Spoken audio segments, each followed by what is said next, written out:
दुईटा नेता मर्दा पनि ड्राइभर बाँचेको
पाइयो एको गर्नु कसो गर्नु लागे सबै टोलाउन सरकार लाग्यो गोताखोरा बल्ल बोलाउन भण्डारीको लासा कतै पाइन्न कि भनेर सोच्नु पर्यो सरकारले गम्भीर बनेर भारतलाई लौन भनी अनुरोध गरेको बङ्गलादेशको गोताखोरा लाग्न परेको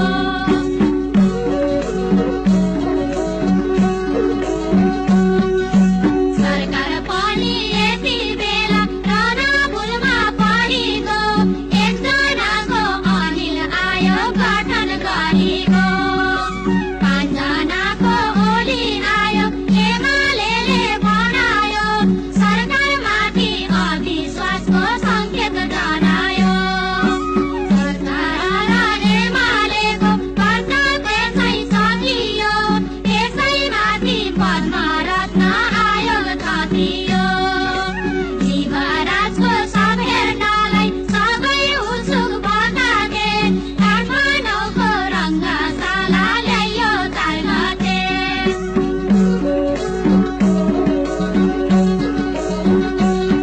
उतातिर भण्डारीको खोजा तलास भइराथ्यो अझै पनि जिउँदैछन् कि भन्ने लागिराथ्यो अनेक लेखी पत्रिकाले गर्न थाले नाटक एकै दिनमा छाप्न थाले 2-2 पटक आँखा कान टिभीमा र रेडियोमा कतिका हारालु छ हुन थाले पत्र पत्रिका भण्डारीलाई चिताउनको गाजापुरमा भेटियो जिउँदैछन् कि भन्ने आशा पुरै मेटियो लासा बेच्दा पेटी गन्जी कट्टु मात्रै लाएका 32 किलोमिटर टाढा बग्दै आएका आनन्दले बसे जस्तै हात पछाडि लाएका अनुहार हेर्दा पनि निलो भएका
शोक मानेर बस्न हुँदैन पीर मानेर जति रोयो झन्झन आँसु झर्दछ आँसुलाई रगत बनाई हिँड्नु पर्दछ आउने जाने सबैलाई मनको ढोका उगारी भनिकन सम्झाउँछु तिन विद्या भण्डारी रङ्गशाला खचा खचा एकछिन सुख पाएन 3 दिन बित्दा 3 घण्टा झै पनि लाएन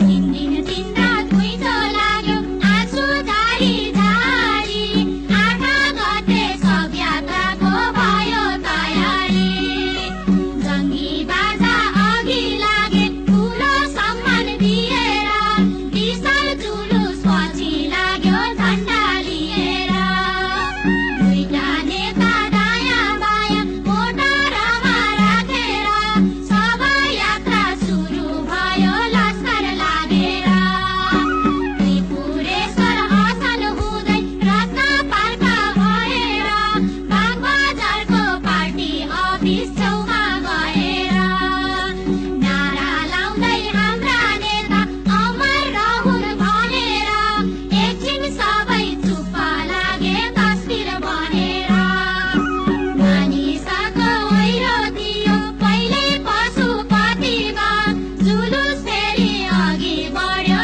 आफ्नै गतिमा ज्याला कौसी बार्दली र बाटो घाटो डम्मै छ हेरिसक्नु छैन कतै जम्मै सँगै छ लाखौँ लाखको जुलुसदेखि लाग्थ्यो दैवै तर्सियो जताततै फुल अबिर पानी बर्सियो स्वयंसेवक दायाँ बायाँ हातेमालो गरेका कोही देखिन्थे बीच बाटैमा मुर्छा परेका जिन्दाबादको नारा लाए फेरि ठुलो स्वरमा दिल्ली बजार मैत्री देवी बानेश्वरमा सन्तालापुर चर्को घाम पसिना छ खलखली 48को आम चुनावलाई सम्झे टलटली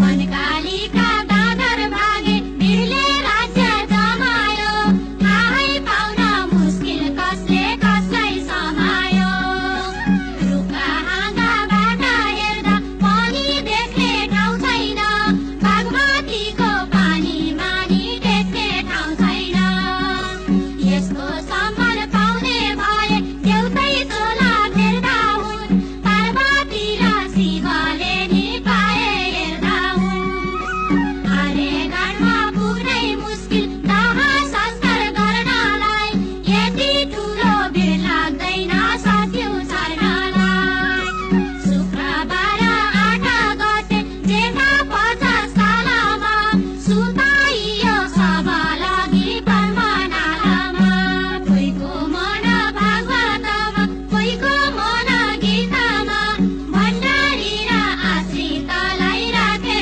चितामा मेरो दुधको भाडा तिर्लास् भनेकी के मैले त मुलुकको नै भाडा तिरिस् बाबु तैले त भन्दै भन्दै बिदा गरी बिचारी ती आमाले म जानु थियो पहिला गइस् भने बाबाले गणेशमानको सम्मानानी भयो कि त अधुरो रुँदै भने म बुढो नि भए ठुलो मनमोहन भन्दा भए तिमी बाँच्नु पर्दथ्यो मर्नै पर्ने भएले नि बुढो मर्दथ्यो आँसु कामेल बग्न थाले बढ्दै आयो बागमती विद्यासागर मायाले नि दिए दागबत्ती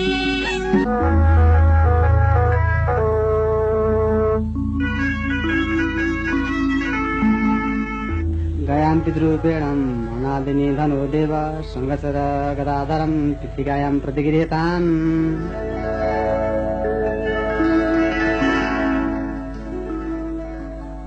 उतातिर ड्राइभर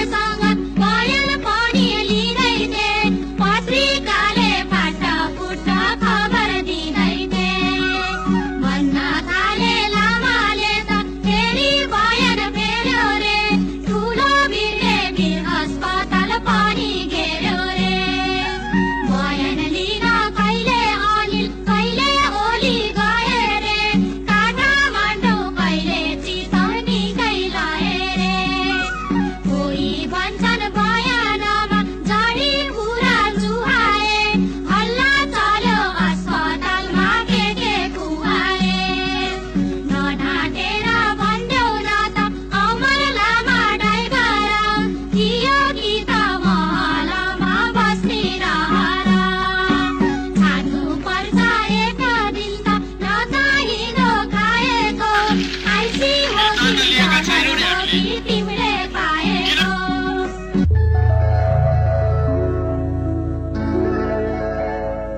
ढुङ्गे साँगु ताप्लेजुङ जिल्लाको एउटा गाउँ, चन्द्रकोट गुल्मी जिल्लाको एउटा गाउँ, फरक फरक ठाउँ, फरक फरक नाउँ, विचार एउटै, बाटो एउटै, कसलाई कसरी चिनाऊ।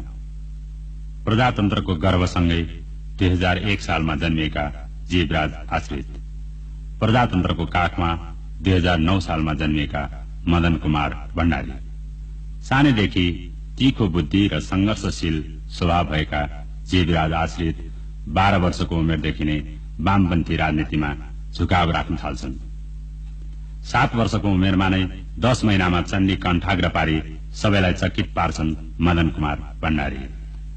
2021 सालमा नेपाल कम्युनिस्ट पार्टीको सदस्य, 2029 सालमा पुष्पलालले निर्माण गर्नुभएको जनवादी सांस्कृतिक मोर्चाका केन्द्रीय सदस्य, 2033 सालमा गठित मुक्ति मोर्चा समूहका प्रमुख संगठक, 2035 सालमा सम्पन्न तत्कालीन नेकपा मालेको पहिलो राष्ट्रिय सम्मेलनबाट केन्द्रीय कमिटिमा निर्वाचित सदस्य र 2049 सालमा सम्पन्न नेकपा एमालेको महाधिवेशनपछि स्थायी समितिका सदस्य तथा संगठन विभागका प्रमुख बन्न पुग्छन् जीवराज आश्रित। 2028 सालमा बनारसमा पुष्पलालसँग भेट भएपछि जनताको मुक्तिका लागि आफ्नो जीवन समर्पण गर्ने निधो गरेर 2029 सालमा जनवादी सांस्कृतिक मोर्चाका केन्द्रीय सदस्य, 2030 सालदेखि पार्टीको पूर्णकालीन सदस्य, 2035 सालमा नेपाल कम्युनिस्ट पार्टी मार्क्सवादी लेनिनवादीको केन्द्रीय सदस्य, 2041 सालमा पार्टीको पोलिट ब्यूरो सदस्य, 2046 सालमा भएको नेकपा मालेको महाधिवेशनमा महासचिवमा निर्वाचित, 2047 सालमा भएको माले मार्क्सवादी एकीकरणबाट पनि महासचिवमा निर्वाचित, 2047 सालदेखि नेकपा मालेका प्रवक्ता, 2049 सालमा सम्पन्न भएको 5औं महाधिवेशनबाट पनि पुनः महासचिवमा निर्वाचित, 2048 सालको संसदीय निर्वाचनमा काठमाडौँको 2 क्षेत्रबाट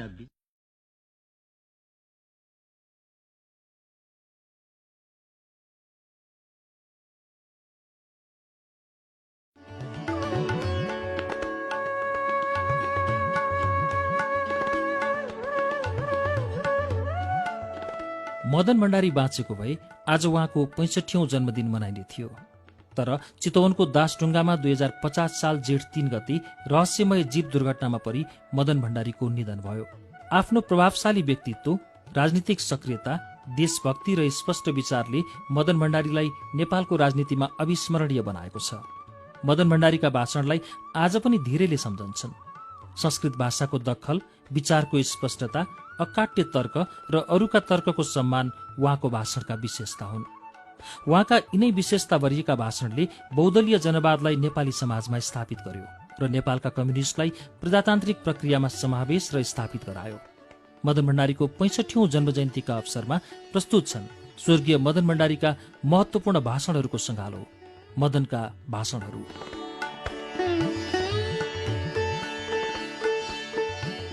सबैभन्दा पहिले सुनौ 2047 साल कार्तिक 25 गते काठमाडौँको टुँडी खेलमा गरेको भाषण उहाँकै स्वरमा।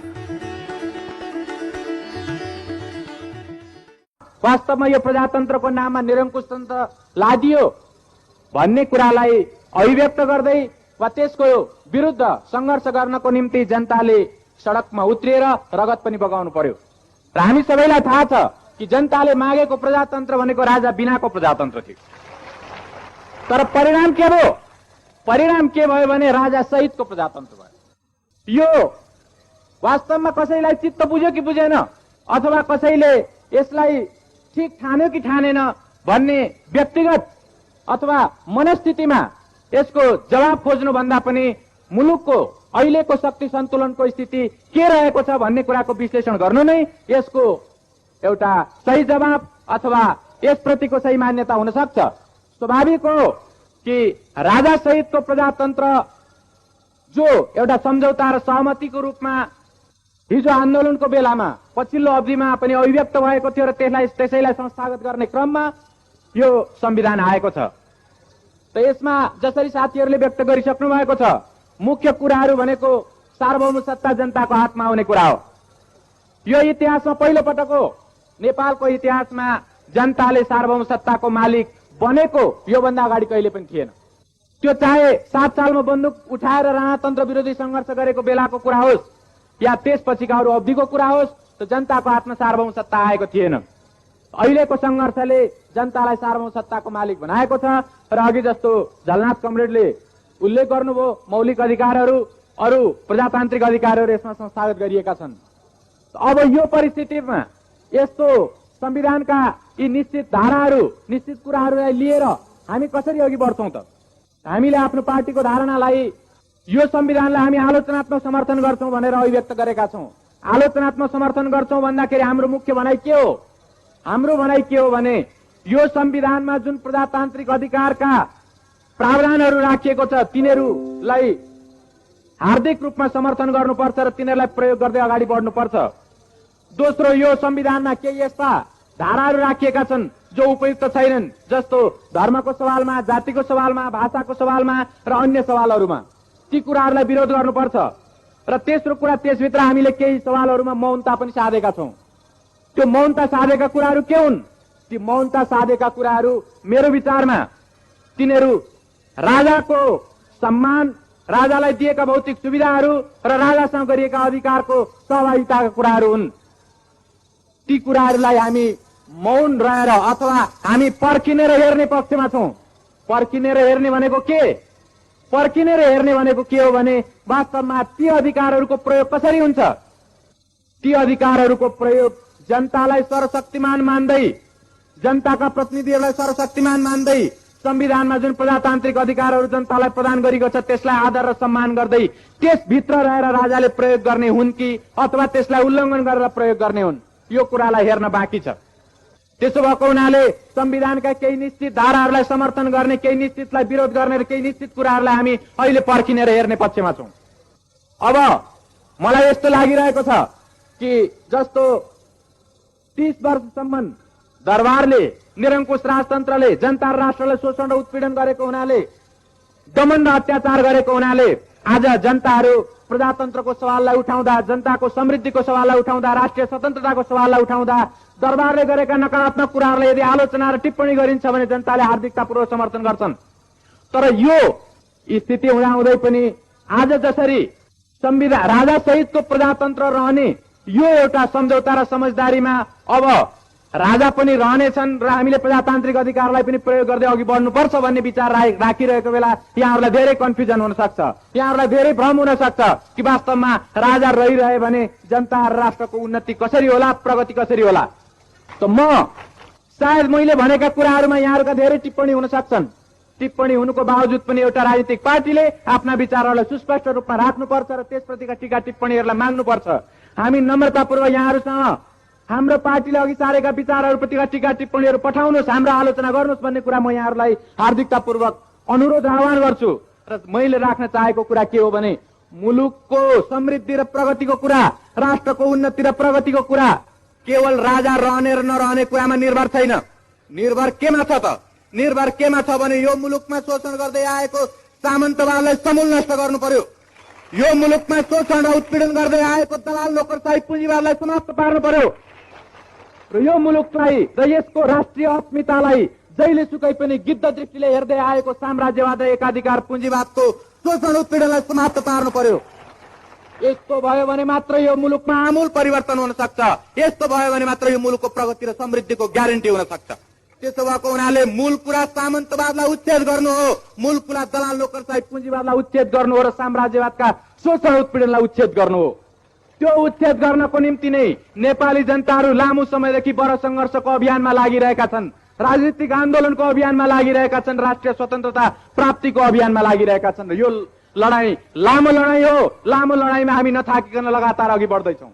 यसो भएको हुनाले यो सामन्तवाद, दलाल नोकरशाही, पुँजीवाद र साम्राज्यवादको संरक्षण गर्ने रक्षा किल्ला बनेर जबसम्म राजतन्त्रले भूमिका खेलिरहन्छ तबसम्म त्यो जनताको विरोधको तारो बनिरहन्छ। यदि जमिनदार वर्गलाई उच्छेद गर्नको निम्ति, दलाल नोकरशाही पुँजीवादलाई उच्छेद गर्नको निम्ति, दलाल नोकरशाही पुँजीपति वर्गलाई उच्छेद गर्नको निम्ति जनताले अभियान अघि बढाउँदाखेरि राजा केवल तटस्थदर्शी बनेर किनारामा उभिएर हेरिरहन्छन् भने हामीलाई त्यस्तो विशेष आपत्ति हुने छैन। हामीलाई कुनै पूर्वाग्रह साध्नु छैन, हामीले कुनै निश्चित मतलब सिद्ध गर्नु छैन। हामीले त राष्ट्रको उन्नति र प्रगति गर्नु छ, हामीले जनताको समृद्धि र जनताको खुशहाली हासिल गर्नु छ।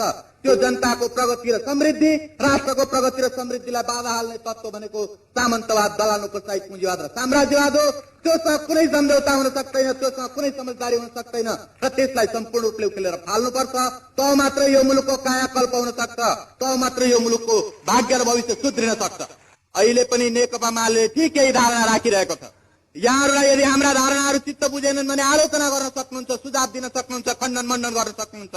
त्यसको निम्ति हामी शिर निहुराएर नम्रतापूर्वक त्यो कुराहरू लिन र ग्रहण गर्नको निम्ति तयार छौं। यसो भएको हुनाले मैले एउटा यसो भनेर के कुरा व्यक्त गर्न खोजेको भने कुनै पनि बेलामा संघर्ष गर्ने भनेर सवाललाई अघि बढाइन्छ भने त्यसको बाधक तत्व को, शत्रु को भन्ने सवाल प्रमुख रूपले उपस्थित हुन्छ र त्यो प्रमुख शत्रु हटे पनि यदि आधारभूत कुराहरू परिवर्तित भएनन् भने, त्यो प्रमुख शत्रुलाई निमिटान्न पारे पनि यदि मुलुकको आधारभूत स्थितिमा परिवर्तित भएन भने जनता र राष्ट्रको जीवनमा खुशहाली आउन सक्दैन। त्यसो भएको हुनाले नि हामीले अहिले यदि राजा संविधानमा बाँधिएर बस्ने हो भने, यदि राजा जनतालाई दिएका अधिकारहरूलाई उल्लङ्घन गर्ने, कहिल्यै पनि त्यस्तो दुस्साहस नगर्ने हो भने रहन पनि सक्छन्। यसो भन्दाखेरि मैले अघि भने कि यहाँहरू धेरैलाई मेरो कुरा चित्त नबुझ्न सक्छ। हो, यसले त राजालाई रहन पनि सक्छन् भन्यो, नेकपा मालेको महासचिवले रहन पनि सक्छन् भन्यो। आदरणीय जनसमुदाय, यो कुनै ठूलो कुरा होइन। एकजना राजा रहने कुराले त्यत्रो ठूलो कुनै आपत्ति गर्दैन। तर सामन्तवाद, दलाल नोकरशाही, पुँजीवाद र साम्राज्यवादको शोषण रह्यो भने राजा नरहे पनि वास्तवमा हाम्रो स्थितिमा कुनै परिवर्तन आउँदैन। यो राजा सहितको प्रजातन्त्र भन्दाखेरि मैले अस्ति एउटा पत्रिकामा इन्टरभ्यूमा पनि मैले बताएको थिएँ। मैले के भनेको थिएँ भने राजा रहने परम्परालाई कायम राखेर पनि यदि जनतालाई सर्वशक्तिमान बनाउने, प्रजातन्त्रलाई सर्वशक्तिमान बनाउने कुरालाई ग्यारेन्टी गरिन्छ भने यो ठूलो आपत्तिको कुरा हुने छैन। किन ठूलो आपत्तिको कुरा हुने छैन? यसकारणले ठूलो आपत्तिको कुरा हुँदैन कि कुनै पनि मुलुकमा राष्ट्रपति चाहिन्छ, कुनै पनि मुलुकमा राष्ट्रपति चाहिन्छ र त्यो हामी अरू अनेकौं गणतान्त्रिक मुलुकहरूमा देखिरहेका छौं। हाम्रो मुलुकमा चाहिँ राष्ट्रपतिको निर्वाचन चाहिँ गर्नु नपर्ने, तर राजाकै छोरा राष्ट्रपति जस्तो हुन्छन् भने पनि त्यसलाई ठूलो आपत्तिको विषय मान्नुपर्ने केही जरुरी हुँदैन। यस कारणले कि यद्यपि राजालाई यो परम्परावादी खालको एउटा अभिजात्य वर्गलाई र त्यो अभिजात्य शैलीलाई कायम राख्दाखेरि मुलुकले अलि बढ्ता खर्च बेहोर्नु पर्ला। जस्तो माधव कमेडीले यहाँ बताएर जानुभयो कि राजाको 4 लाख तलब भन्ने कुरा चाहिँ राखियो। अहिले हाललाई राजाले 4 लाख तलब खाएर दरबारमा नारायण हिटीमा राज गरिरहन्, त्यही बसिरहन्, तर मुलुकको शासन प्रणाली र मुलुकको भाग्य निर्माण गर्ने काम जनताको हातमा दिइयोस्, हाम्रो हातमा दिइयोस्, नेपाली जनताको हातमा दिइयोस्। यसो गर्दा यसो भन्न सकिन्छ कि यहाँले आफ्नो घरमा हात्ती पाल्नु भयो भने धेरै घाँस, धेरै भुस, धेरै त्यस्तो उसलाई फिडिङ चाहिन्छ, तर एउटा बोको पाल्नु भयो भने त्यो बोकालाई थोरै घाँसले पुग्ने थियो। यस अर्थमा एउटा निर्वाचित राष्ट्रपति हुने हो भने उसले 15,000 20,000 वा केही त्यस्तै प्रधानमन्त्रीको बराबरी तलबमा काम चल्थ्यो होला। तर यो सामन्ती अभिजात्य शैलीमा बाँचेको दरबारलाई अहिले त्यति खर्चले पुग्नेवाला छैन। त्यसो हुँदाखेरि अहिले राजालाई 4 लाखको खाँचो छ भने हामी कोही बात छैन, हामी त्यो कुरा अहिले दिन तयार छौं। तर प्रजातान्त्रिक अधिकारहरूमा कुनै गिद्ध दृष्टि हुनु भएन, प्रजातान्त्रिक अधिकारमा कुनै पनि किसिमको औलो ठड्याउनु भएन दरबारबाट। हामीले भन्न खोजेको कुरा यो। त्यसो हुँदाखेरि सवाल आधारभूत कुराको, सवाल वर्गीय शत्रुको र सवाल प्रतिगामी उत्पादन सम्बन्धको, त्यो प्रतिगामी उत्पादन सम्बन्धलाई तोड्नुपर्छ र प्रगतिशील उत्पादन सम्बन्धलाई कायम गर्नुपर्छ। त्यसो हुँदाखेरि यसो भनिरहेको बेला जब संविधानमा दिएको सम्मानको आधारमा राजा त्यही भित्र यदि सीमित भएर रहने हो भने हामीलाई राजासँग त्यस्तो विशेष आपत्ति हुने छैन भन्ने कुरा मैले भनिरहेको बेला म के कुरालाई मनमा राखिरहेको छु भने भोलि अर्को कुनै शक्ति सामन्तवाद, दलालको सहित पुँजीवाद र साम्राज्यवादको रक्षा गर्ने मुख्य शक्ति बनेर आउन सक्छ र त्यो चाहिँ हाम्रो आन्दोलनको मुख्य शत्रु बन्न सक्ने। त्यसो हुनाले मूल शत्रु बदलिन्छ आन्दोलनको दौरानमा। मूल शत्रु बदले पनि परिस्थिति बदलेको छैन भने अर्को जुन मूल शत्रु आउँछ त्यो चाहिँ हामीले हाम्रो लडाइँलाई जारी राख्नुपर्छ। त्यसो हुँदा यो पूर्वाग्रहको लडाइँ होइन, यो कुनै किसिमको त्यस्तो एउटा कसैप्रति एउटा व्यक्तिगत दुर्भावनाको लडाइँ होइन, यो जनता राष्ट्रको जीवन र मरणको लडाइँ हो र यो लडाइँ जारी रहन्छ, जारी राख्नुपर्छ। अब स्वाभाविक रूपले अहिलेको यो परिवर्तित स्थितिमा अब हाम्रो मुख्य शत्रु को त? कोसँग हामी मुख्य लडाइँ लड्छौँ? को हाम्रो त्यस्तो मुख्य शत्रु हो? यो कुरा स्वाभाविक रूपले कुनै पनि राजनीतिक पार्टीको सामु प्रश्न हुनुपर्छ र हाम्रो पार्टीले पनि यस बारेमा सुविचारी ढङ्गले आफ्ना विचारहरू तय गरेको छ। म यहाँहरूलाई ती विचारहरू संक्षिप्तमा अघि सारौं। अहिले संविधानमा प्रजातान्त्रिक अधिकारहरूलाई एक हदसम्म संस्थागत गरेर यसलाई जारी गरिएको भए पनि यसले केवल संवैधानिक रूपमा कागजभित्र जनताको हातमा अधिकार ल्याएको कुरालाई संस्थागत गरेको छ। तर मुलुकको राज्य शक्ति त्यति मात्रै कुराहरूले चल्दैन। त्यसको निम्ति शान्ति र सुरक्षाका अङ्गहरू, प्रशासनिक अङ्गहरू, अरू तमाम राजकीय निकायका विभिन्न अङ्गहरू हुन्छन् र ती अङ्गहरू प्रजातान्त्रिक छन् कि छैनन्, ती अङ्गहरू प्रजातान्त्रिक हुन्छन् कि हुँदैनन् भन्ने कुराले यसको निर्क्यौल गर्छ।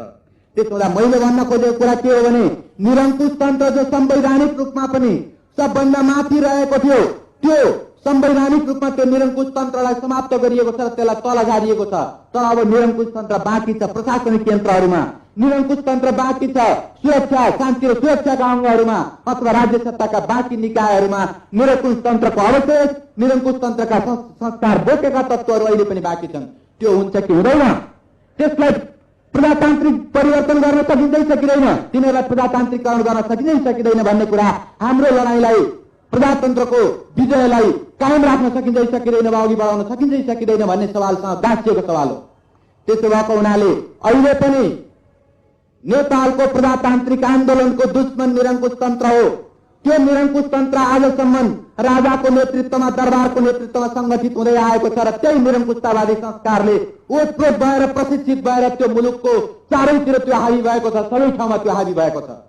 त्यसो भएको हुनाले अहिले हामी यसपछिको सङ्घर्षलाई हामी यो माथिल्लो ढाँचामा शान्ति र सुरक्षाको क्षेत्रमा, प्रशासनिक निकायको क्षेत्रमा र अरू तमाम त्यस्ता सामाजिक, सांस्कृतिक, राजनीतिक, आर्थिक कुरालाई नियन्त्रित गर्ने माथिल्लो अङ्गमा प्रजातान्त्रिकरण गर्नुपर्छ भन्ने कुरालाई अघि बढाउन चाहन्छौँ।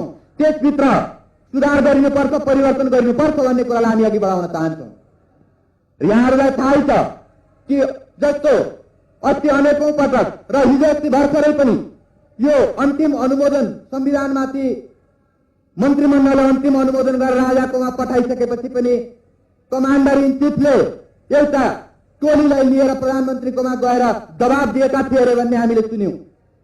Commander in chief Satish Chandra Rana अहिले पनि त्यो निरङ्कुशतावादी हिजोको एउटा आफ्नो जुन एउटा स्वर्गीय स्थिति हो अथवा अत्यन्त आनन्ददायक आरामको स्थिति हो, त्यो स्थितिलाई कायम राख्नको निम्ति चाहँदा रहेछन् र उनले त्यो कोसिस गरिरहेका रहेछन् भन्ने कुरा देखिन्छ। अनि यो पनि थाहा छ कुपनडोलमा तिनी सतीश चन्द्र राणा हुन्, कमान्डर इन चिफ हुन् कि जसले त्यहाँ गोली चलाउने कुराहरू गरेका थिए र त्यहाँ एउटा ठुलो रक्तपातको स्थिति सिर्जना भएको थियो आन्दोलनको बेला। तर ठुल्ठुला अरू घटनाहरू भएको हुनाले सतीश चन्द्रले कुनै पेपरमा आउनु परेन, कुनै त्यस्तो अन्तर्राष्ट्रिय क्षेत्रमा उनी त्यस्तो ढङ्गले एउटा सांघातिक आक्रमण गराउने मान्छे हुन् भनेर कसैले चिनिनु परेन। तर त्यो नेपाली जनताले बिर्सेका छैनन् र त्यस्तो आँकडा राख्नेहरूले त्यो आँकडा आफूले ट्याकेर फालेका छैनन्। त्यसो हुँदा म यसो भनिरहेको बेला यो कुरालाई बिर्सिरहेको छैन कि स्वाभाविक रूपले शान्ति सुरक्षाका अङ्गभित्र, चाहे त्यो मिलिट्रीको होस्, चाहे सेनाको होस् या पुलिसको अङ्गभित्र होस्, प्रहरीको अङ्गभित्र होस्, त्यहाँभित्र जनताका छोराछोरीहरू छन्, त्यहाँ जवानको रूपमा जनताका छोराछोरीहरूले काम गरिरहेका छन् र उनीहरू स्वाभाविक रूपले आफ्ना दाजुभाइ दिदीबहिनी र आफ्ना आमा बाबुहरूले जीवनको बलिदान गरेर ल्याएको प्रजातन्त्रको बर्खिलाफ त्यसका केही अभिजात्य तत्त्वहरूको सेवा गर्ने चाकरीवादहरूको निर्देशनमा उनीहरू हिँड्नु छैनन्। फेरि प्रजातन्त्रको विरुद्ध, प्रजातन्त्र र निरङ्कुश तन्त्रको विरुद्ध फेरि लडाइँ छेडिन्छ भने मलाई लाग्छ ती जनताका छोराछोरीहरूले जनताको साथ दिनेछन् र प्रजातन्त्रको साथ दिनेछन्। र र मलाई लाग्छ उनीहरूले प्रजातन्त्रको साथ दिने कुरामा नि उनीहरूको पनि एउटा दूरदर्शिता र उनीहरूको पनि वास्तवमा एउटा राष्ट्र सेवा र जनताको सेवाको भाव झल्किनेछ। त्यसो भएको हुनाले मैले यति मात्रै उल्लेख गर्न खोजेको कि प्रत्येक अङ्गमा माथिल्लो तहमा प्रशिक्षित गरेर राखिएका तत्त्वहरू अभिजात्य वर्गद्वारा प्रशिक्षित गरिएका तत्त्वहरू हुन्, निरङ्कुश तन्त्रद्वारा प्रशिक्षित गरिएका तत्त्वहरू हुन्। जबसम्म यी तत्त्वहरूलाई परख गरिँदैन, जबसम्म यस्ता तत्त्वहरूलाई हटाइँदैन र प्रजातान्त्रिक भावना भएका तत्त्वहरूलाई राखिँदैन, तबसम्म वास्तवमा यो निरङ्कुश तन्त्रसँगको प्रजातान्त्रिक लडाईँको अन्त्य हुने छैन। र अब स्वाभाविक रूपले जस्तो यो संविधानको कुरामा धेरै कमरेडहरूले राखिसक्नु भएको छ, मैले केवल अब एक दुईटा कुराहरूलाई उठाउँदा मात्रै पनि पुग्छ। त्यो के हो भने संविधानको त्यो पछिल्लो हिस्सा मलाई अहिले धारा याद आएन, यहाँहरूले फेरि पल्टाएर हेर्नुभयो हुन्छ। त्यसमा के उल्लेख गरिएको छ भने यो संविधान जारी भइसकेपछि पनि यो संविधानसँग बाँध्ने ऐन कानूनहरू 1 वर्षसम्म जारी रहनेछन्। यो संविधानसँग बाँध्ने ऐन कानूनहरू कस्ता ऐन कानूनहरू हुन्? त्यो पञ्चायती संविधान अन्तर्गत बनेका काला ऐन कानूनहरू हुन्, जसले आजसम्म जनतालाई अत्यन्त एउटा दमन उत्पीडन गर्ने र नृशंसनाको अत्याचार गर्ने कामलाई कानुनी ढङ्गले पुष्टि गर्दै आएका छन्। तिनै काला ऐन कानूनहरू, तिनै काला कुराहरू 1 वर्षसम्म कायम रहने हो भने यो संविधान, यो प्रजातन्त्र आएको के मतलब? त्यसो हुँदाखेरि संविधानको हिसाबले आफैमा संविधानको निम्ति यसो केही मतलब हुँदैन। जनताको जीवनको निम्ति त्यसको मतलब हुनुपर्छ। जनताको जीवनको निम्ति मतलब हुने हो भने ती काला कानूनहरूलाई अविलम्ब खारेज गर्नुपर्छ र अविलम्ब प्रजातान्त्रिक अधिकारहरूलाई जसरी संविधानमा ग्यारेन्टी गरिएको त्यो अनुसारका ऐन कानूनहरू अविलम्ब बन्नुपर्छ। होइन भने 1 वर्षसम्म त्यो पञ्चायती भूतको छाया फेरि पनि जनतामाथि मडराइरहनेछ।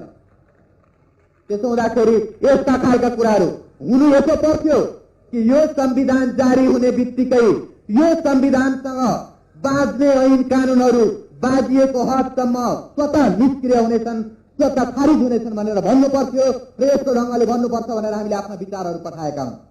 तर त्यो कुराहरू आएन, त्यस्तो ढङ्गले गरिएन। यसमा केही प्राविधिक कठिनाइका कुराहरू राखियो। प्राविधिक कठिनाइ भनेको इलेक्सन गर्नु पर्यो, अब पार्लिमेन्टले बन्नु पर्यो अनि त्यो पार्लिमेन्टले बल्ल ऐन कानुन बनाउने हुनाले 1 वर्षसम्म त रहने भयो नि। त्यसो हो भने 1 वर्षसम्म त्यही दासता मुनि, त्यही निरङ्कुश तन्त्र र त्यही कालो कानुन मुनि जनताले 1 वर्षसम्म बस्ने हो त? मलाई लाग्छ जनताले त्यस मुनि बस्नको निम्ति स्वीकार गर्नु हुँदैन, त्यसलाई अविलम्ब बदलिनुपर्छ र ती ऐन कानुनहरू जो हिजोको पञ्चायती निरङ्कुश तन्त्र अन्तर्गत कायम निर्माण गरिएका र कायम राखिएका कानुन ऐनहरू हुन्, तिनीहरूलाई अविलम्ब फाल्नुपर्छ। र स्वाभाविक रूपले अब यो जस्तो हाम्रो अन्तरिम सरकारमा जानुभएका कमरेड झलनाथ खनालले पनि आफ्ना अभिव्यक्तिहरू दिइसक्नु भएको छ। यहाँहरूलाई थाहै छ कि पार्टीले अघि सारेका कुराहरू र यो मन्त्रीमण्डलले गरेका कुराहरूको बीचमा केही भिन्नताहरू छन्। यही भिन्नता भएको हुनाले पार्टीले अन्तरिम सरकारले गरेका अनेक कामहरूको बारेमा आलोचना र विरोध पनि गरेको छ। तर हिजो एउटा स्थिति थियो र हामी सबैले सहन गर्यौं कि अहिले प्रजातान्त्रिक संविधान निर्माण गर्ने कुरामा सिङ्गै मुलुक केन्द्रित भएको छ र यस्तो बेलामा बाँकी अन्य सवालहरूलाई लिएर अन्तरिम सरकारसँगको वाद विवादलाई त्यति धेरै चर्काउनु हुँदैन भन्ने कुरा महसुस गर्न र बुझ्न सकिन्थ्यो। अब अहिले त संविधान आइसक्यो। संविधान आइसकेपछि अब हेर्नु यो छ कि हिजो कति हत्यारा र अपराधीहरूमाथि अब अनुसन्धान र कारवाही हुन्छ कि हुँदैन, ती भ्रष्टाचारीहरूमाथि कारवाही हुन्छ कि हुँदैन। यहाँहरूलाई जानकारी नै छ, अस्ति संविधानको घोषणा भएको दिन नेकपा मालेको पार्टी प्रमुखको हैसियतले म पनि दरबार गएको थिएँ र त्यो जलपान समारोह हुने त्यो हलमा जब त्यहाँ आएर हेरिन्छ त मरिचमान पनि त्यही विराजमान। त्यो मरिचमान कहाँ गयो होला, त्यो मरिचमान कहाँ भूमिगत भयो होला भनेर यत्रो जनताले खोजिरहेको एक बेलामा एउटा सुइको पाइएको थियो कि त्यो मरिचमान त विश्वेश्वर प्रसाद कोइरालाको सुपुत्र प्रकाश कोइरालाको घरमा ओट लागिरहेको छ भन्ने सुनिएको थियो। तर त्यति मात्र होइन, त्यो त दरबारमा पनि पटक पटक आउने जाने गरेर च्याउ जस्तो चिर्ने र निस्किने गरी राखेर रहेछ। जब खुद दरबारीहरूको नजरमा ती हत्यारा र अपराधीहरू कुनै ठाउँ बसिरहेका छन् भने जनताको सानी ल्याएर तिनीहरूलाई अपराधको दण्ड किन मिल्दैन? अपराधको दण्ड दिनुपर्छ र त्यो अपराधको दण्ड दिलाउनको निम्ति यो दरबारमा होइन, माथि इन्द्रको दरबारमा गएर कोही लुकेको छ भने पनि यो अन्तरिम सरकारले खोजेर ल्याउनुपर्छ। त्यसको निम्ति जनता अगाडि छ। त्यसको निम्ति 1,80,00,000 नेपाली जनताले अन्तरिम मन्त्रीमण्डललाई साथ दिनेछ। त्यसमा कुनै एउटा वा अर्को पार्टीको कुरा नगरौं। लोकेन्द्र बहादुर चन्दको पार्टी जसले अहिले निरङ्कुशतावादी तत्त्वहरूको स्वार्थलाई प्रतिनिधित्व गर्ने र त्यसको स्वार्थको वकालत गर्ने काम गरिरहेको छ, त्यो 1,80,00,000 त्यो एउटा रौँ बराबर पनि होइन। त्यो जान्छ भने जाओस्। यसो भएको हुनाले मैले यहाँहरूलाई भन्न खोजेको कुरा यति मात्रै हो कि अब हाम्रो पार्टी यो प्रजातान्त्रिक अधिकारहरूलाई संस्थागत गरिएका निश्चित धारा र प्रावधानहरूलाई प्रयोग गर्दै ती अपराधीहरूलाई जनताको बीचमा ल्याउनुपर्छ भन्ने कुरालाई जोड दिन चाहन्छ। भ्रष्टाचारीहरूको भ्रष्टाचारको थन्नी गर्नुपर्छ, दण्ड दिनुपर्छ भन्ने कुरालाई गर्न चाहन्छ। र यदि यसो गर्दाखेरि दरबारको कुनै हिस्सा तानिएर जनताको बीचमा आउनुपर्छ भने पनि र आउनु अनिवार्य छ भने पनि त्यसलाई पनि तानेर ल्याउनुपर्छ, त्यसलाई पनि जनताको सामने खडा गर्नुपर्छ। यसो भएको हुनाले अहिले जस्तो मैले यहाँहरूलाई भने कि हामी अब के गर्छौं, नेकपा मालेले अब के गर्छ? नेकपा मालेले के गर्छ भने यो जुन एउटा निश्चित सुधारहरू सहितको प्रजातान्त्रिक अधिकारहरू सहितको संविधान जारी गरिएको छ र यसले निर्दलीय पञ्चायती व्यवस्थालाई समाप्त गरेर बहुदलीय प्रजातन्त्रको स्थापना गरेको छ। यस्तो स्थितिमा हामी यो माथिल्लो ढाँचामा पनि संलग्न हुँदै यो माथिल्लो ढाँचामा प्रजातान्त्रिकरण गर्ने अभियानलाई हामी अघि बढाउन चाहन्छौं। र साथसाथै जस्तो अघि मैले राखेँ कि सामन्तवाद, दलाल, नोकरशाही, पुँजीवाद र साम्राज्यवादलाई ध्वस्त गर्ने वर्ग सङ्घर्षको विकास गर्नको निम्ति जनताको वर्ग र व्यवसायको आन्दोलन अघि बढाउनको निम्ति हामी तलबाट पनि व्यापक रूपले हामी आन्दोलनको अभियानलाई अघि बढाउनेछौँ। र यस प्रक्रियाद्वारा यसमा हाम्रा राष्ट्रिय राजनीतिक आन्दोलनका मुद्दाहरू, भ्रष्टाचारीहरूलाई कारवाही गर, हत्यारा र अपराधीहरूलाई कारवाही गर, त्यस्ता कमिसनखोर र देशलाई बर्बाद पार्ने तत्त्वहरूलाई दण्ड देऊ भन्ने कुराहरूको निम्ति हामी सबभन्दा अघि बढेर जानेछौँ र त्यसको निम्ति हामी निर्बाध रूपमा लागिरहनेछौँ। अहिले यही मञ्चमा आइसकेपछि पनि केही शुभेच्छुक मित्रहरूले पत्र पठाउनु भएको थियो, चिटहरू पठाउनु भएको थियो र उहाँहरूले के शुभचिन्ता प्रकट गर्नुभएको थियो, अथवा यसो भनौँ कि नेकपा मालेप्रति शुभचिन्ता राख्दै अनि एउटा के आशंका प्रकट गर्नुभएको थियो भने कहीँ इन्डोनेसिया जस्तो त हुने होइन, नेकपा मालेलाई खुला गरिरहेछ कहीँ यो चिली जस्तो त हुने होइन। आदरणीय शुभेच्छुक मित्रहरू र सम्पूर्ण आदरणीय जनसमुदायहरू, हामी पनि चिलीको इतिहासलाई हेरिरहेका छौँ, हामी पनि इन्डोनेसियाको इतिहासलाई हेरिरहेका छौँ र हामी पनि अनि जस्तो बेलायतको इतिहासलाई पनि हामी हेरिरहेका छौँ र अरू दुनियाँका तानाशाहरू भएको इतिहासलाई पनि हेरिरहेका छौँ। यसको तात्पर्य के भने इतिहासका घटनाहरू जहिलेसुकै पनि जस्ताको तस्तै चक्रवत परिवर्तित हुँदैनन्, हरेकले इतिहासबाट शिक्षा लिन्छ। अनि इन्डोनेसिया जस्तो हुन्छ कि अथवा चिली जस्तो हुन्छ कि भनेर हामी फेरि पुनः पस्ने पक्षमा छैनौँ, हामी फेरि कुनै त्यस्तो खालको गुफा खोजेर लुक्ने पक्षमा छैनौँ। यसको तात्पर्य के हो भने हामी मृत्युदेखि डराएर हिजो पनि हामी पुनः पसेका होइनौँ। मृत्युदेखि डराएको भए झापाको सङ्घर्षको सृष्टि हुने थिएन। मृत्युदेखि डराएको भएदेखि तानाशाहलाई, त्यो बादशाहलाई घोडाबाट खसाल्नको निम्ति कठालो समात्ने आँट गरिने थिएन। त्यसो हुँदाखेरि मृत्युको परवाह छैन मित्रहरू। मुलुकको भविष्य निर्माण गर्नको निम्ति, राष्ट्रको स्वतन्त्रता र अस्मितालाई जोगाउनको निम्ति, जनताको भाग्य र भविष्यलाई सुन्दर बनाउनको निम्ति तुच्छ जीवन दिनुपर्छ भने हाम्रो पार्टी त्यसको निम्ति सबभन्दा अग्रणी भएर जानेछ। यसो भएको हुनाले यहाँ केही जस्तो अघि पनि साथीहरूले चर्चा गर्नुभयो कि यो संविधान जारी हुँदा वा यो आन्दोलन अघि बढिरहेको बेलामा केहीले अत्यन्त देब्रे कुनाबाट यो संविधान, यो बहुदलीय आन्दोलनमा त साम्राज्यवादी बहुदल हो, यो विस्तारवादी बहुदल हो भनेर कथित राष्ट्रवादी निर्दललाई समर्थन गरेका थिए, सहयोग पुर्याएका थिए। अनि आज सतीश शमशेरको अत्यन्त राइटिस्ट खालको फोर्सको चाहना र लोकेन्द्र बहादुर चन्दको चाहना र यो देब्रे कुनामा रहेकाहरूको चाहना एउटै हुन पुगेको छ। यसका चर्का कुरा गरेर कुरा मात्रै गर्ने हो कि काम पनि गर्ने हो? चर्का कुरा मात्रै गरेर एक ठाउँमा उभिएर केवल शुद्धतावादको घोषणा गर्ने हो भने हामी सबभन्दा चर्को कुरा गरेर अहिले नै यो मुलुकमा साम्यवाद आउनुपर्छ भन्ने कुरा हामी सबभन्दा चर्को स्वरमा कराउन सक्छौँ। तर त्यो वाहियात कुरा हो। वाहियात कुराले मुलुकलाई अघि बढाउन सक्दैन। नेपाली जनताको बीचमा एउटा उखान छ कि कुराले चिउरा भिज्दैन। चिउरा भिज्नको निम्ति भए घिउ, दही, दुध वा केही त्यस्तो राम्रो चिज नभए पानीले भए पनि भिजाउनु पर्छ। त्यसो हुँदा अहिले हामीले त दुध नै चाहेका थियौँ वा त्यस्तै खालको एउटा राम्रो चिज चाहेका थियौँ, तर दुर्भाग्य के भने पानीले चिउरा भिजाउनु पर्यो, अलिकति चिनीसम्म छर्किएको छ। तर यसै भए पनि मुलुकको विकास समृद्धिको निम्ति अग्रगतिको निम्ति हामीले यी अधिकार यी कुराहरूलाई प्रयोग गरेर जानुपर्छ। यस अर्थमा हामी यो संविधानलाई आलोचनात्मक ढंगले समर्थन गरेर अघि बढ्छौं भन्ने कुराको एउटा तात्पर्य हो। जस्तो मैले अघि भने केही कुराहरू यसबाहेक अब आगामी चुनाव आइरहेको छ। चुनावमा हामी बहुतै जस्तो केही साथीहरूले भनेका छन् कि हामी बहिष्कार गर्छौं।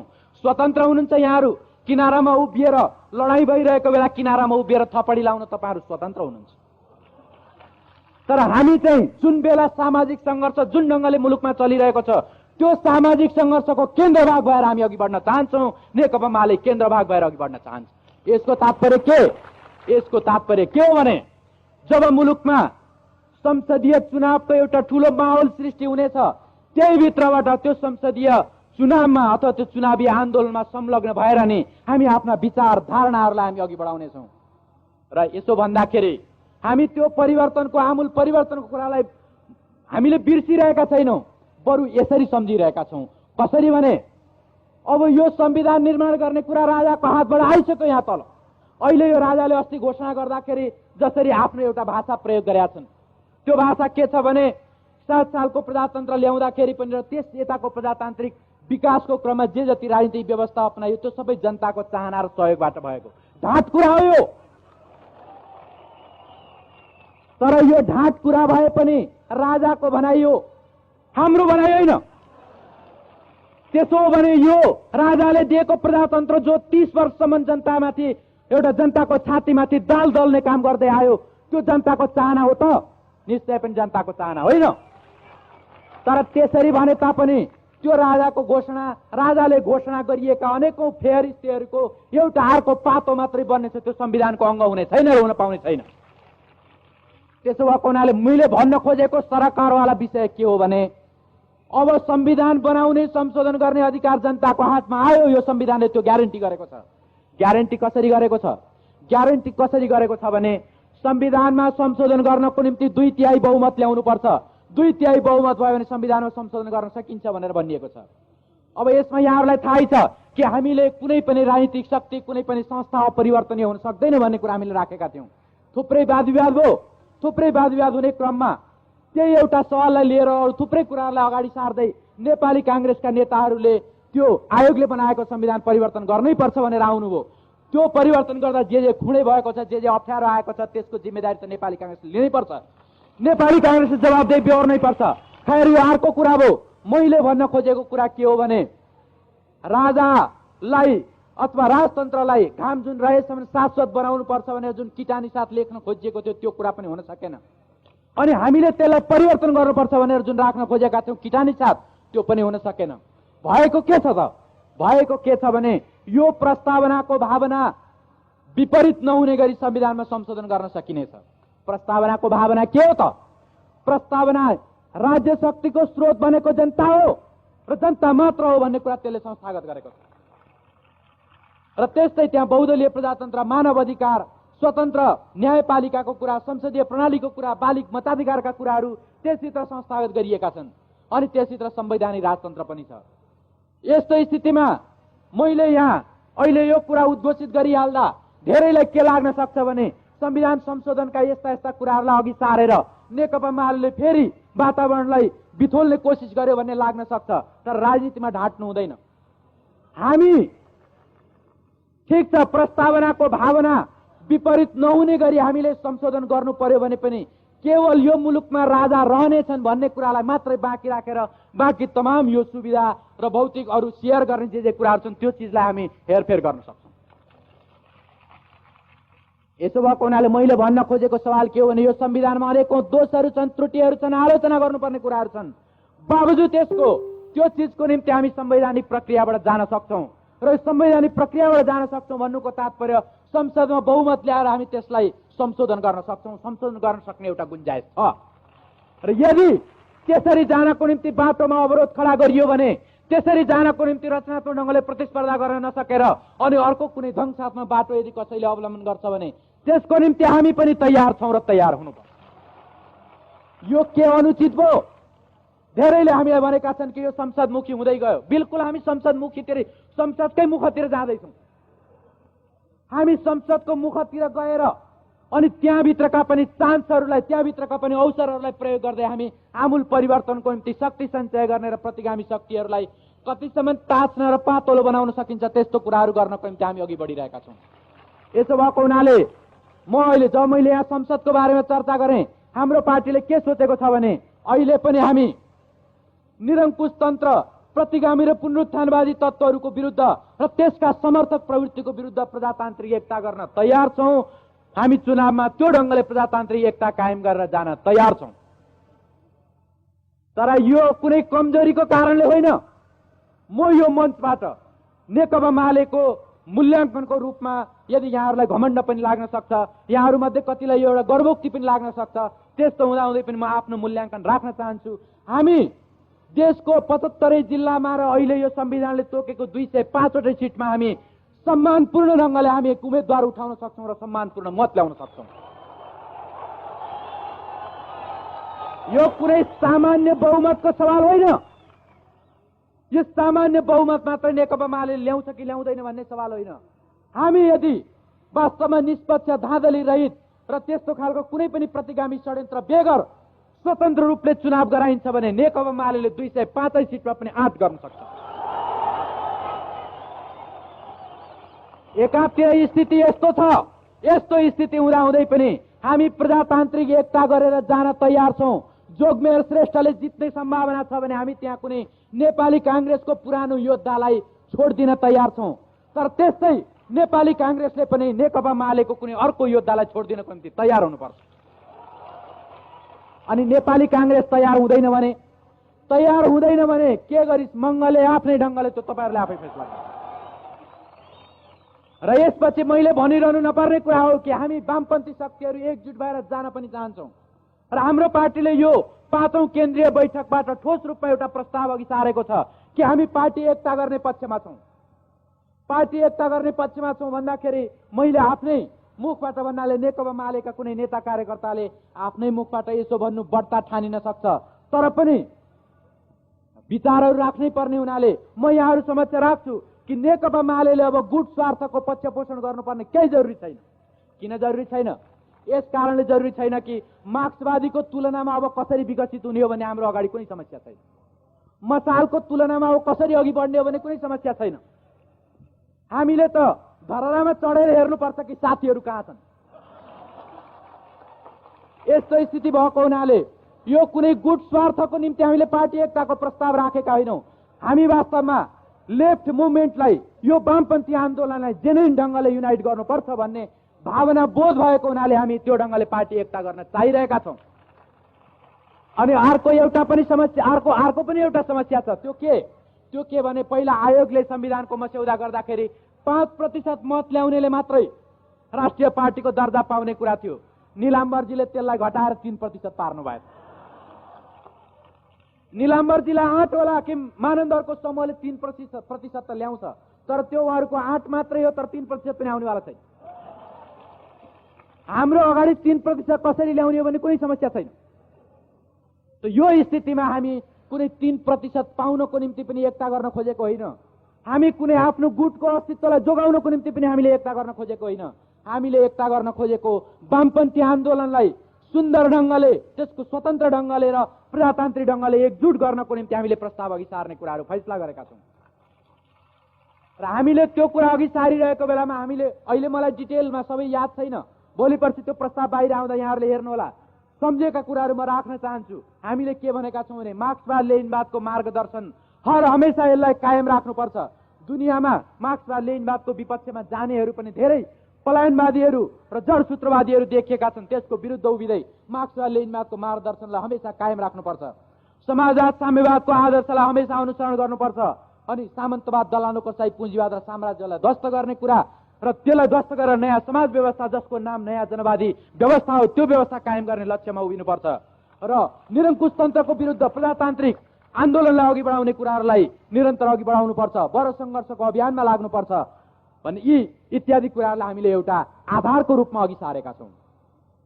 त यसरी हामी पार्टी एकताकै प्रस्तावलाई पनि अघि सार्दैछौँ भने यो चुनावमा हामी वामपन्थी शक्तिलाई एकजुट गरेर जाने तयार पक्षमा छौँ भन्ने कुरा भनिरहनु आवश्यक छैन कि हाम्रो त्यो स्वतः एउटा हार्दिक चाहनाको कुरा हो। तर त्यो यस्तो कसैले नठानोस् कि नेकपा मालेको झोलीबाट हामी हर कसैलाई भिक्षा दिँदै हिँड्नेछौँ। हामी त्यसरी भिक्षा दिने छैनौँ। यसको तात्पर्य के भने हरेकले आफ्नो औगात बुझ्नुपर्छ, आफ्नो हैसियत बुझ्नुपर्छ। हैसियत र औगात अनुसार मिलेर जाने कुरामा सहमति भयो भने हामी यहाँहरूलाई हामी मखमलको गद्दा ओछ्याएर तुल ओछ्याएर स्वागत गर्न तयार छौँ, फुलको माला लिएर स्वागत गर्न तयार छौँ र हामी एकजुट भएर जानुपर्छ। यो कुरालाई अघि सारिरहेको बेला हाम्रो पार्टीले यस विषयलाई पनि सम्झिरहेको छ कि आज यद्यपि अहिले तत्काल मुलुकमा सामन्तवाद र दलाल नोकरशाही पुँजीवादलाई उन्मूलन गरेर नयाँ जनवादी व्यवस्था ल्याइहाल्न सकिने शक्ति सन्तुलन बनेको छैन। तर यस्तो हुँदाहुँदै पनि एकातिर अघि जस्तो हाम्रो माधव कमलले चर्चा गर्नुभएको थियो पूर्वी युरोपको कुरा, पूर्वी युरोपका पलायनवादी विसर्जनवादीहरूले कम्युनिस्ट पार्टीको नाम बदलिए, उनीहरू सोसियल डेमोक्रेटिक बने, त पनि पिटाइ खाएर आज एउटा कुनामा थन्किएका छन्। त्यसो हुँदाखेरि यस ढङ्गले दुनियाँमा धेरै ठाउँमा कम्युनिस्टहरूले एउटा डिफेन्सिभ स्थितिमा पर्नु परेको भए पनि, केही पलायनवादको एउटा शिकार भएर त्यसो ढङ्गले गएको भए पनि नेपालमा वामपन्थी आन्दोलनको प्रतिष्ठा बढेको छ र नेपाली जनताले वामपन्थीहरूप्रति जनता र राष्ट्रको उन्नति र प्रगतिको निम्ति आशाको नजरले हेरिरहेका छन्। यस्तो स्थितिमा यदि स्वतन्त्र र निष्पक्ष ढङ्गले चुनाव गराइन्छ भने वामपन्थीहरूले सिंगल मेजोरिटी ल्याउन सक्छन् र वामपन्थीहरूको सिंगल सरकार बन्न सक्छ। अनि त्यो सिंगल सरकार बन्यो भने त्यो सरकारले जनता र राष्ट्रको उन्नति र प्रगतिको निम्ति माथिल्लो ढाँचामा परिवर्तन गर्ने र साथसाथै तलको आमूल परिवर्तनकारी आन्दोलनलाई झन बढ्ता प्रोत्साहित गरेर अघि बढाउने काम गर्छ र गर्नुपर्छ। यो ढङ्गले हामी आगामी चुनावमा एक्लै पनि अघि मैले भने कि प्रजातान्त्रिक एकता समेत गर्दै वामपन्थीहरूसँग एकजुट भएर र यदि कुनै कारणले मेलमिलाप भएन भने हाम्रो पार्टीले एक्लै पनि बहुमत ल्याउने हिसाबले उम्मेदवारी दिनेछ, एक्लै पनि सरकार बनाउने हिसाबले यो चुनावी रणनीति बनाएर जानेछ। यसो भएको हुनाले अब स्वाभाविक रूपमा संविधानको घोषणा भइसकेपछि अब चुनावको मुहिम अगाडि आउन थालेको छ। र मैले आज भर्खर बिहान मैले एउटा ट्रङ्कमा सुने कि लेटाङमा एकजना चन्द्रबहादुर श्रेष्ठ भन्नेको कसैले हत्या गर्यो, अनि त्यो कुरालाई लिएर नेपाली काङ्ग्रेसका स्थानीय नेता र कार्यकर्ताहरू आज विराटनगरमा सब प्रदर्शन गरिरहेका छन् र उनीहरू भनिरहेका छन् कि माले हत्यार हो। जब उहाँहरूलाई यही कुरा प्रिय छ, उहाँहरूलाई यो सांघातिक ढङ्गले हमला गर्न र त्यो ढङ्गले आउन प्रिय छ भने हामीले पनि अब उहाँहरूको यो चाहनालाई सायद पूरा गर्नै पर्छ। तर यो मुलुकको निम्ति दुःखद हुनेछ। म अत्यन्त नम्रताका साथ, अत्यन्त हार्दिकताका साथ र बहुतै जिम्मेवारीको भावनाले नेपाली काङ्ग्रेसका नेताहरूलाई यो मञ्चबाट अनुरोध गर्न चाहन्छु कि प्रिय नेताहरू, तपाईँहरू आफ्ना यो तलका जो मण्डलीहरू जुन नव काङ्ग्रेसी भएर आएका छन् तिनीहरूलाई कृपया नियन्त्रण गर्नुहोस्। नियन्त्रण गर्नुहुन्न भने हामीले मात्रै हात बाँधेर बस्नुपर्ने, हामीले मात्रै हातमा दही जमाएर बस्नुपर्ने केही दरकार छैन। यसो भएको हुनाले मैले यहाँ कुनै दङ्गा र फसादलाई भड्काउनको निम्ति यहाँहरूलाई मैले भनिरहेको छैन। मैले एउटा तथ्य र वास्तविकताहरूलाई केही साङ्केतिक रूपमा उल्लेख मात्रै गर्न खोजेको हुँ कि त्यस्ता घटनाहरू जो योभन्दा अगाडि कार्तिक 23 गतेभन्दा अगाडि संविधान ल्याउनुभन्दा अगाडि निरङ्कुशतावादी तत्त्वहरूले आफ्नो संविधान दिनको निम्ति षड्यन्त्र गरिरहेको बेला हामी मिल्नुपर्ने ठाउँमा त्यो मिल्नु त कता हो कता त्यो ढङ्गको साङ्घातिक आक्रमण गर्ने कुरा कुनै पक्षबाट उक्साइरहेको थियो। तर हामीले यस बेलासम्म सह्यौं, अब भने सहनुको पनि सीमा हुन्छ। यसो भएको हुनाले स्वाभाविक रूपले यस्ता घटनाहरू बन्द गरियोस् र अब हामी चुनावमा योभन्दा अगाडिको राजनीतिक क्रियाकलापहरूमा रचनात्मक ढङ्गले प्रतिस्पर्धा गरौँ। हामीलाई केही आपत्ति छैन, चाहे त्यो अमेरिकाका राष्ट्रपति बुशले अब कम्युनिस्टको आयु धेरै छैन भनुन्, चाहे यहाँकी जुलिया चाङ ब्लकले केही कुराहरू भनुन्, यस्ता स्यालहरू धेरै कराउँदै गर्छन्। दुनियाँमा पुँजीवादी स्यालहरूको प्रतिगामी तत्त्वहरूको सायद त्यति साह्रै कमी छैन, कराउँदै गर्छन्। काग कराउँदै गर्छ, पिना सुक्दै गर्छ, कुकुर भुक्दै गर्छ, हात्ती हिँड्दै गर्छ। त्यसो हुँदाखेरि यो नेपालको एउटा रियालिटी हो र यो रियालिटीलाई बुझेर हिँड्ने प्रतिज्ञा गरेको हुनाले नै तपाईहरू जनताहरू जे चाहनुहुन्छ, जनता र राष्ट्रको प्रगति र कल्याण जे कुराले हुन्छ त्यो कुरा गर्नको निम्ति हामी सबभन्दा पहिला जुनसुकै पनि बार र बन्देजहरूलाई तोडेर हामी यहाँहरूको साथमा आउनेछौँ। हामीलाई कुनै त्यस्ता खालका सैद्धान्तिक जडसूत्रहरूले बाँध्ने छैनन्। सिद्धान्तको निम्ति होइन, सिद्धान्त जीवनको निम्ति हो। र मैले यसो भन्दा मैले एङ्गेल्सको एउटा सूत्रलाई, एङ्गेल्सको एउटा शिक्षालाई मैले सम्झिरहेको छु कि एङ्गेल्सले भन्नुहुन्छ सिद्धान्तको रङ खैरो हुन्छ अनि जीवनको रङ हरियो हुन्छ। त्यसो हुँदाखेरि जीवन जहिले पनि अघि बढ्छ र सिद्धान्तले पछ्याउनु पर्छ। भाषा जहिले पनि अघि बढ्छ, व्याकरणले पछ्याउनु पर्छ। यो जुनसुकै पनि विद्वानहरूलाई थाहा भएको कुरा हो। त्यसो हुँदाखेरि हाम्रा केही यो लेफ्ट साइडमा उभिएका जडसूत्रवादीहरूको जस्तो, संकीर्णतावादीहरूको जस्तो सिद्धान्तका कुनै निश्चित सूत्रहरूमा सती भएर जाने पक्षमा छैन। अनि यसरी सती भएर जाने पक्षमा छैन भनेर मैले यहाँ उल्लेख गरेको कुरा भोलि पत्रिकाहरूमा आइसकेपछि ती मित्रहरूको निम्ति खजाना बन्न सक्छ र नेकपा मालेको महासचिवले सैद्धान्तिक कुरालाई छोड्न सक्छौँ भनेर भाषण गर्यो भन्ने आउन सक्छ। म प्रमाण दिन्छु त्यस्ता खालका जडसूत्रका कुराहरूलाई लेनिनले पनि तोडेर अघि बढ्नु भएको थियो। त्यस्ता जडसूत्रका कुराहरूलाई माओ त्से-तुङले पनि तोडेर अघि बढ्नु भएको थियो। जब लेनिनले एउटा मात्रै मुलुकमा पनि समाजवाद सफल हुन सक्छ भन्ने कुरा गरिरहँदा मार्क्स र एङ्गेल्सले भनेको भन्दा फरक कुरा भनिरहेको हुनुहुन्थ्यो। जब माओ त्से-तुङले कुनै जुत्ताको नापको आधारमा खुट्टा काट्नु हुँदैन भन्ने कुरा राखिरहेको बेला उहाँ चिनिया विशेषतालाई हेरेर अघि बढ्नुपर्छ भनिरहेको हुनुहुन्थ्यो। त्यसो हुँदाखेरि कुनै सूत्रले, कुनै कुराले तपाईँहरू हाम्रो बाटो छेक्न चाहनुहुन्छ भने हामी मार्क्सवाद लेनिनवादकै नाममा, द्वन्द्वात्मक भौतिकवादकै नाममा हामी निरन्तर अग्रगति गरिरहन्छौँ र जनता र राष्ट्रको समृद्धि र प्रगतिको निम्ति, जनता र राष्ट्रको चाहनाको निम्ति हामी सबभन्दा अग्रिम योद्धा भएर आउनको निम्ति हामी प्रयत्न गर्नेछौँ। त्यसो भएको हुनाले चाहे संसदीय मोर्चाको होस् या चाहे बडो सङ्घर्षको अर्को मोर्चाको होस्, चाहे शान्तिपूर्ण आन्दोलनको मोर्चाको होस् या कसैले चाहना नि राख्छ र हामीलाई बाध्य पार्छ भने ध्वंसात्मक ढङ्गकै मोर्चाको कुरा होस्, नेकपा मालेले कहिले पनि पिठ्यौँ फर्काउने छैन। र यसो भएको हुनाले मैले यहाँहरूको यो अँध्यारो र जाडोको मौसममा निकै धेरै समय लिएँ। यसमा मलाई त्यस्तो धेरै ठिक छ, अब मैले थोरै कुराहरू मात्र यहाँहरूसँग राख्नु छ। कुराहरू के हो भने हुन्छ म आफ्नो विचारहरूलाई अघि सार्छु।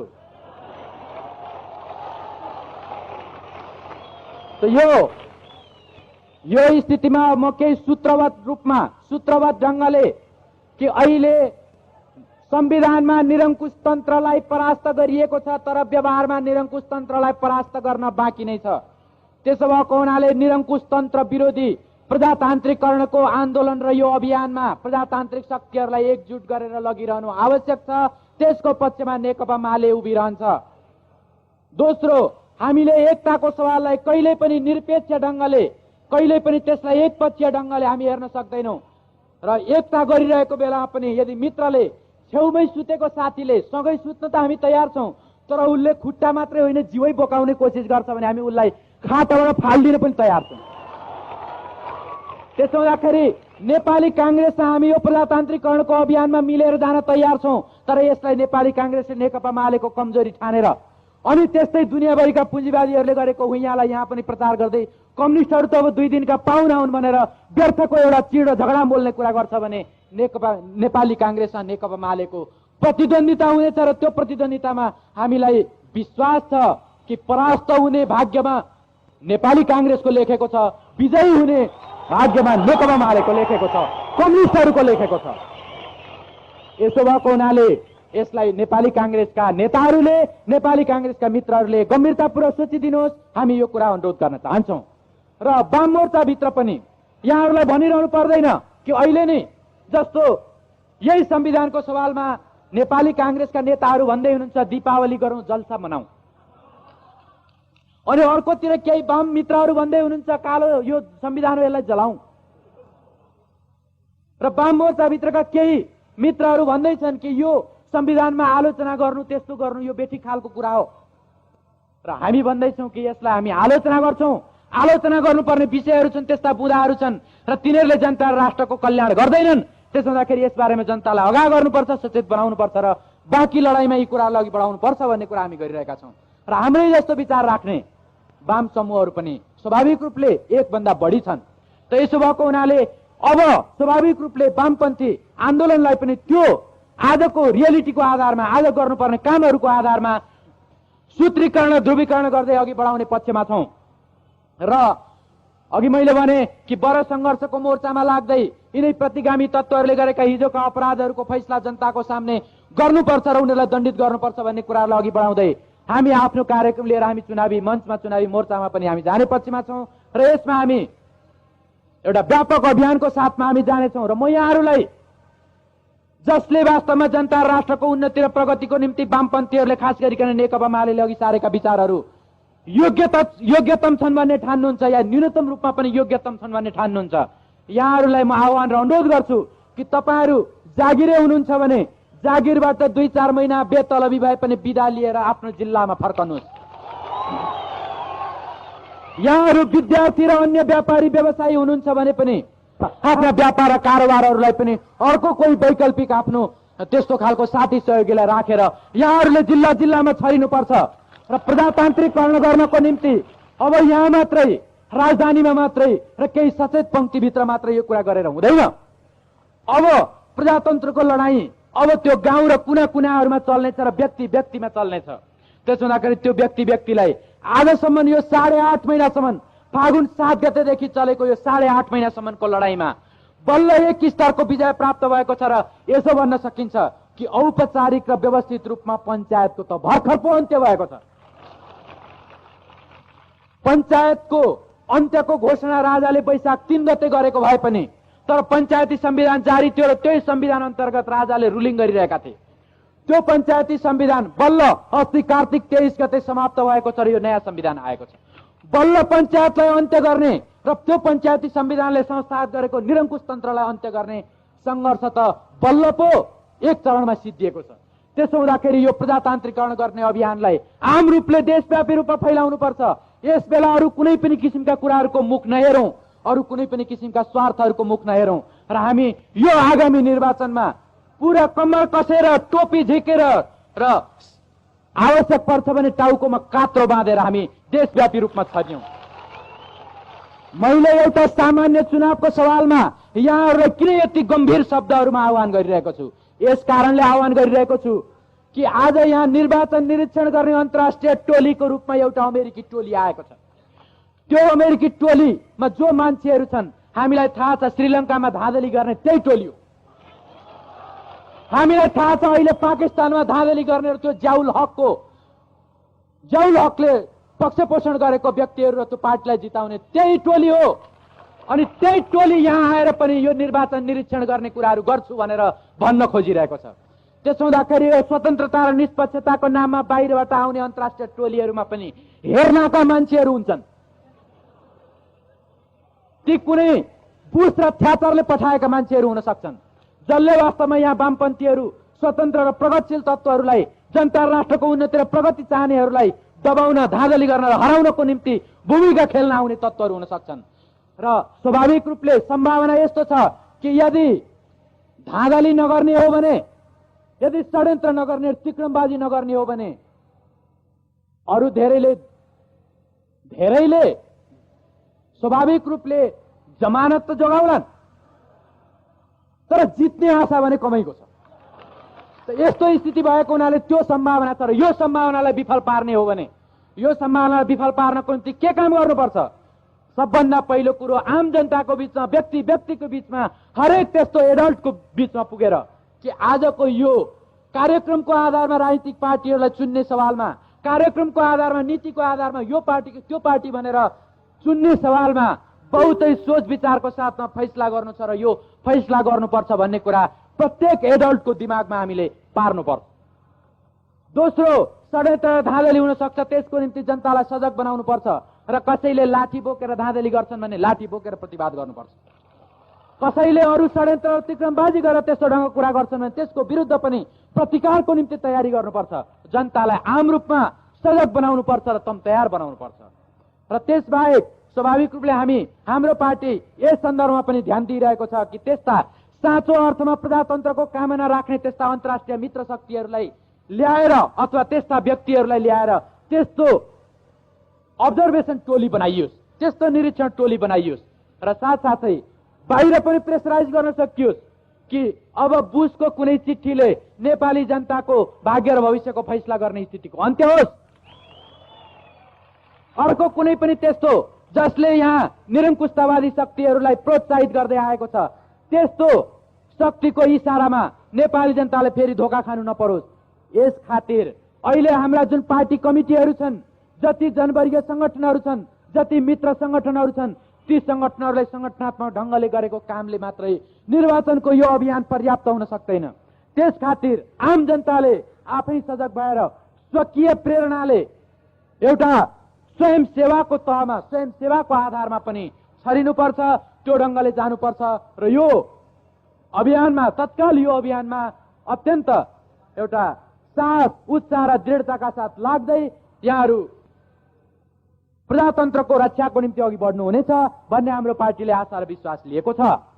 त यसो भएको हुनाले स्वाभाविक रूपले अहिलेको यो तात्कालिक काममा हामी निर्वाचनको सवाललाई ध्यान दिएर अनि अपराधी प्रतिगामी तत्त्वहरूलाई दण्डित गर्ने सवाललाई ध्यान दिएर आफ्ना विचार र नीतिहरूलाई हामीले सूत्रीकृत गरेका छौं। ती कुराहरूलाई भर्खरै हाम्रो पार्टीको केन्द्रीय बैठक सम्पन्न भएको छ र ती विचारहरूलाई पार्टीले यथासम्भव चाँडै प्रकाशमा ल्याउनेछ र हाम्रा कमिटी र कार्यकर्ताहरूको बीचमा पुर्याउनेछ। त यस्तो भएको हुनाले ती कुराहरू प्राप्त भएपछि फेरि पनि यहाँहरूको विचार विमर्श, यहाँहरूको सुझाव सल्लाह हाम्रो पार्टीले पाउने नै छ। त्यसको निम्ति आशा राख्दै र यहाँहरूले धेरै समयसम्म अब विचारहरू सुनिदिने भएकोमा हार्दिक कृतज्ञता व्यक्त गर्दै म आफ्नो हार्दिक अभिवादन व्यक्त गर्छु। धन्यवाद।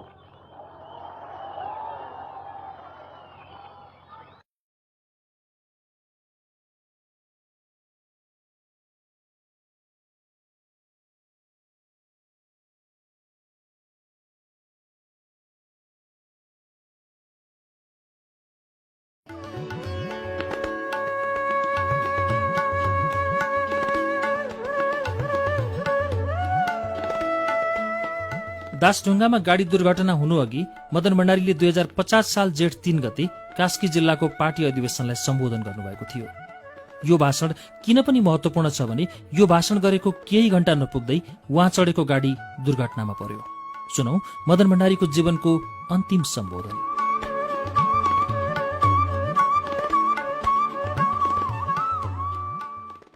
म केही राजनीतिक सवालहरूमा, केही निश्चित विषयहरूमा यहाँहरू समक्ष दुई चार कुरा म राख्नेछु। पहिलो कुरा के हो भने हामीले आफ्नो एउटा परम्परागत ढङ्गको या परम्परावादी किसिमको कुनै पनि विषयप्रतिको बुझाइबाट दिमागलाई मुक्त गर्नुपर्छ भन्ने म एउटा आह्वान या एउटा आफ्नो राय म तपाईँहरूसँग राख्न चाहन्छु। यदि दिमागलाई मुक्त नगर्ने हो भने र कुनै पुराना आग्रह, चाहे त्यो सफल भइसकेका कुनै मुलुकका क्रान्तिका अनुभवका आग्रह नै किन नहुन् या कुनै शास्त्रीय रचनामा उल्लेख गरेका शास्त्रीय तर्कहरू वा शास्त्रीय अनुभवहरूकै आग्रह किन नहुन्, तिनीहरूमा जबरजस्त चिप्किएर त्यसमा टाँसिएर बस्ने हो भने निश्चित हो हामी नयाँ कुराहरूलाई या आफूलाई जरुरत पर्ने कुराहरूलाई हामी ठिक ढङ्गले लिन, ग्रहण गर्न सक्दैनौँ। त्यसो हुँदाखेरि वास्तवमा मार्क्सवाद लेनिनवाद भनेको के हो? मार्क्सवाद लेनिनवादको परिचय दिनको निम्ति यो एउटा सार्वभौमिक र एउटा शाश्वत सिद्धान्त भएको हुनाले यसका अनेक कोणमा अनेक परिचय हुन सक्छन्। तर मैले ठानेको जरुरतको मुख्य कुरा के हो भने मार्क्सवाद लेनिनवाद भनेको उत्पादक शक्ति, श्रमजीवी जनताको मुक्तिको सिद्धान्त हो र स्वाभाविक रूपले त्यसमा आधारित भएर मानव जाति, राष्ट्रहरूको उन्नति र समृद्धिको सिद्धान्त हो। मार्क्सवादको वर्गीय पक्षधरता छ र मार्क्सवादको व्यावहारिकता छ। मार्क्सवाद लेनिनवादको छोड्नु नहुने त्यसको त्यस्तो बेसिक पक्ष भनेको उत्पादक शक्ति, श्रमजीवी जनताको मुक्तिको निम्ति त्यसले मार्गदर्शन गरोस् र त्यो मार्गदर्शनबाट हामी आफ्नो ठाउँको उत्पादक शक्तिलाई, आफ्नो ठाउँको श्रमजीवी मेहनती जनतालाई र त्यो मेहनती जनतालाई मुक्त गरेर त्यसको समृद्धि वा त्यसको कल्याण, त्यसको उन्नति र प्रगतिको ग्यारेन्टी गर्दै मानव जातिको, नेपालका जनताको र नेपाल राष्ट्रको उन्नति समृद्धिको ग्यारेन्टी गर्न सकियोस्। यसो गर्न सकेको खण्डमा मात्रै मार्क्सवादले हामीलाई बाटो देखाउन सक्छ र मार्क्सवाद साँचो अर्थमा एउटा मार्गदर्शक